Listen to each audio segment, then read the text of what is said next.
கிறிஸ்துவில் பிரியமானவர்களே, இந்த நாளுக்கென்று தேவன் நமக்கு அளியிருக்கிற ஜீவ வார்த்தை எரேமியாவின் புஸ்தகம் 24வது அதிகாரம் 6வது வசனம். அவர்களுக்கு நன்மை உண்டாக நான் என் கண்களை அவர்கள் மேல் வைப்பேன். எனக்கு அருமையான சகோதர சகோதரிகளே, இன்றைய நாளில் உங்களுக்கு வந்து சேர வேண்டிய நன்மைகளை பெற்றுக்கொள்கிற நாளாய் வாக்கு பண்ணி உள்ளார். இன்றைக்கும் அநேகரின் வாழ்க்கையில் பல நன்மைகளுக்காக காத்திருக்கிறீர்கள்.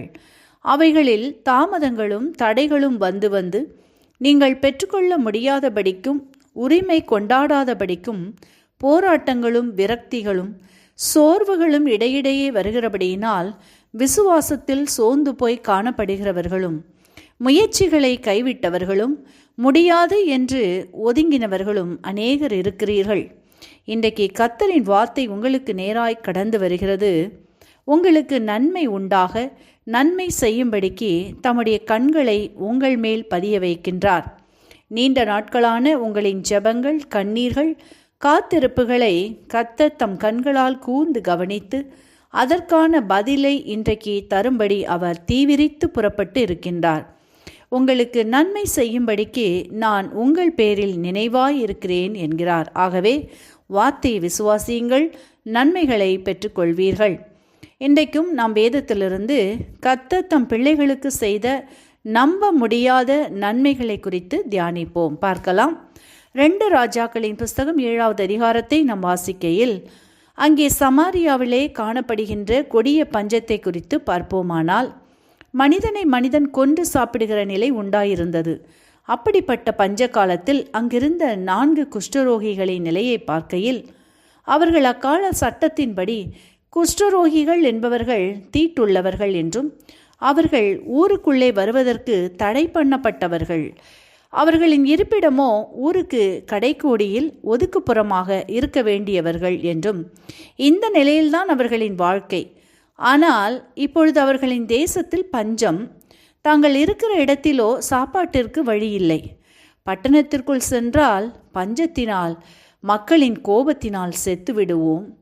சீரியருடைய இராணுவத்தினிடம் சென்று ஏதாவது பெற்றுக்கொள்ளலாம் என்றால் அங்கேயும் உயிரோடே வைக்க மாட்டார்கள், கொன்று விடுவார்கள்.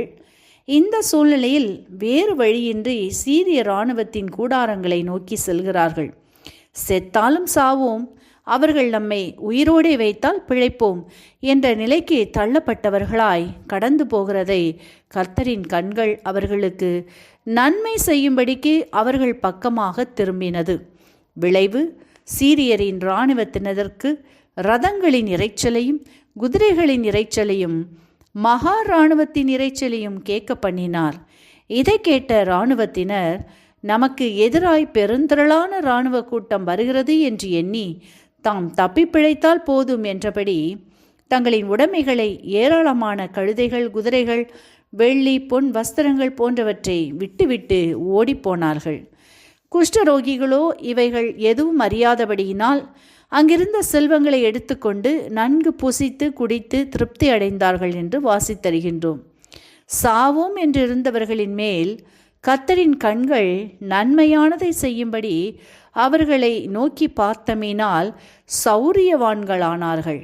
எனக்கருமையானவர்களே, இன்றைக்கும் உங்களின் வாழ்விலும் கூட பல சூழ்நிலைகள் நெருக்கி ஏவுகிறபடியினால் எந்த பக்கமும் தப்பித்து கொள்ள வழி இல்லாமலும் தைரியமாய் எதிர்த்து நிற்க முடியாமலும் பலவீனங்கள், போராட்டங்கள், கண்ணீர், கவலைகள், காயங்கள், சாவதா பிழைப்பதா என்ற சூழ்நிலைகளை கண்டு பயந்து போய் குழப்பத்துடன் விரக்தியுடன் யார் விடுவிப்பார், அவ்வளவுதான் முடிந்தது என்று இருப்பீர்களானால் உங்கள் விசுவாசத்தை தளர விடாதீர்கள்.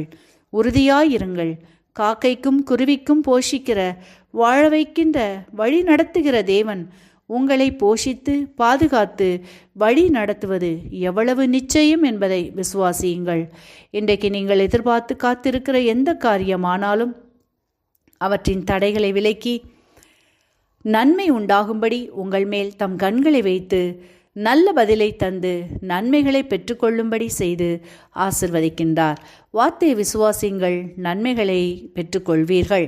இன்றைக்கும் எந்த வார்த்தைகளை கேட்டுக்கொண்டிருக்கின்ற உங்களில் யாரேனும் உங்களின் பாவங்களுக்காக கல்வாரி சிலுவையில் மறித்து உயிர்த்தெழுந்த இயேசுவை அறியாமலும் விசுவாசியாமலும் இருப்பீர்களானால் இன்றைக்கு உங்களை ஒப்புக்கொடுங்கள், விசுவாசியுங்கள். இயேசு உங்களின் சூழ்நிலைகளையும் மாற்றி விடுவித்து வாழ வைப்பார், ஆசீர்வதிப்பார்.